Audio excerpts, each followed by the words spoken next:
Good morning friends, কেমন আছেন সবাই? সকলকে মর্নিং ওয়াকে সুস্বাগতম জানাচ্ছি। দেখুন কি সুন্দর একটা মনোরম পরিবেশে এসেছি।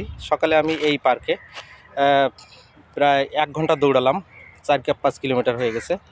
তো এখন চলে যাব, বিশ্রাম নিব। এখন আমার এখানে কয়েক বন্ধুরা এখানে একটু খামার করেছেন, হ্যাঁ, এটা দেখব। আর এই ফাঁকে আপনাদের একটা খুব ইম্পর্ট্যান্ট একটা হেলথ টিপস দিব, সেটি হচ্ছে হার্ট অ্যাটাক নিয়ে। তো আমাদের শরীরে অনেকের হার্ট অ্যাটাক হয় বা হতে শুনেছি। তো এই হার্ট অ্যাটাক হওয়ার আগে আমাদের শরীরে কিছু প্রাইমারি সিমটম বা লক্ষণ দেখা দেয়, কিন্তু আমরা সেটা বুঝতে পারি না বা আমরা অ্যাভয়েড করি। তো কী কারণগুলো বা লক্ষণগুলো যদি আমাদের শরীরে দেখা দেয় 1-2 মাস আগে থেকে, তখন আমরা বুঝবো যে আমাদের এরকম বড় কোনো বিপদ আসতে চলেছে। তো আজকে সেটা একটু দেখে নেব। আমরা গত ভিডিওতে বলেছিলাম 1 নম্বর সিমটম, যে কী কারণ বা কী সিমটম দেখলে আমরা বুঝতে পারবো যে আমাদের শরীরে তাড়াতাড়ি এক ধরনের বিপদ আসছে। এবার আজকে বলবো 2 নম্বরটা। 2 নম্বর কারণটা হচ্ছে ইজি ফ্যাটিজিবিলিটি। এটার অর্থ কি?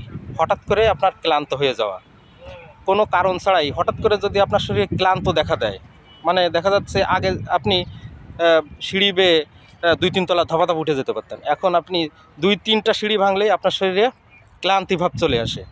তারপর হাঁটতে গেলে, একটু পরিশ্রম করতে গেলে আপনার এই সমস্যা দেখা দেয়। তখন এরকম যদি হঠাৎ করে কোনো কারণ ছাড়া এরকম তৈরি হয় এই সমস্যাগুলো, তখন আপনি এটাকে সহজভাবে নেবেন না। তো তখন আপনাকে কী ভাবতে হবে? দেখুন, আমাদের শরীরের যে হার্ট, এটার কাজ কি? ব্লাড পাম্পিং করা, রক্ত পাম্প করে শরীরের বিভিন্ন ভাইটাল অর্গানগুলোতে রক্ত চলাচল ঠিকমতো করা। কিন্তু যখন আপনার শরীরে এই ব্লাড সার্কুলেশনটা ঠিকমতো হবে না, তখন কিন্তু আপনার এই সমস্যা দেখা দিবে। তখন কিন্তু আপনি ধরে নেবেন যে আপনার হার্টের ভিতরে কোনো পরিবর্তন হয়েছে, ওর ফাংশনটা ঠিকমতো হচ্ছে না। তো এইটাকে আপনি অবহেলা করবেন না। এইটা আপনি অবশ্যই দ্রুত একজন কার্ডিয়াক সার্জনের সাথে দেখা করবেন। উনি কিছু পরীক্ষা নিরীক্ষা দেবেন এবং ইনভেস্টিগেশন করার পরে উনি ওষুধ বা যেটা সাজেস্ট করেন সেটা উনি দিবেন। সেই অনুযায়ী আপনি চিকিৎসা করলে এটা ঠিক হয়ে যাবে।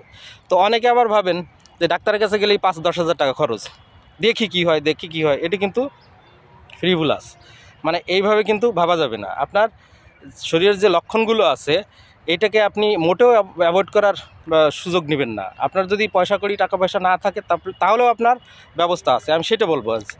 আপনার শরীরে যদি এরকম ধরনের কোনো সিমটম দেখা যায় যে আপনি একটুতেই হাঁপিয়ে যাচ্ছেন, হ্যাঁ, কিন্তু দেখুন তখনও কিন্তু আপনার হার্ট অ্যাটাক হয়নি বা আপনার বুকে ব্যথাও হয় নাই, আগে কখনো হার্ট অ্যাটাক হয়নি, বুকে ব্যথাও হয় না। অতএব এই কারণকে আপনি তখন স্বাভাবিকভাবে ভাববেন এমনি হয়েছে, কিন্তু না, এটাকে অবহেলা করার সুযোগ নেই। আপনি অবশ্যই একজন ভালো চিকিৎসকের পরামর্শ নেবেন। আর যদি টাকা পয়সার অসুবিধা থাকে তাহলে আপনার মহল্লা বা আপনার আশেপাশে যারা ভালো রেজিস্টার্ড হোমিও ডাক্তার আছে তাদের কাছে যাবেন। অল্প খরচে আপনি ভালো মানের চিকিৎসা পাবেন। তাহলে আপনি এই সমস্যা থেকে, বড় বিপদের হাত থেকে আপনি বেঁচে যাবেন। এটাই আমার কথা, যে এই ধরনের ইজি ফ্যাটিজিবিলিটি যদি থাকে, অল্প পরিশ্রমে ক্লান্ত হয়ে যাওয়া, যা আগে কখনো হয়নি, এখন হঠাৎ দেখা দিচ্ছে কোনো কারণ ছাড়াই, তখন আপনি বুঝবেন যে আপনার এই ধরনের একটা বিপদ আসতে চলেছে। আপনার এখনই অ্যালার্ট হয়ে যেতে হবে। তো আপনি অবশ্যই দ্রুত একজন চিকিৎসকের পরামর্শ নেবেন।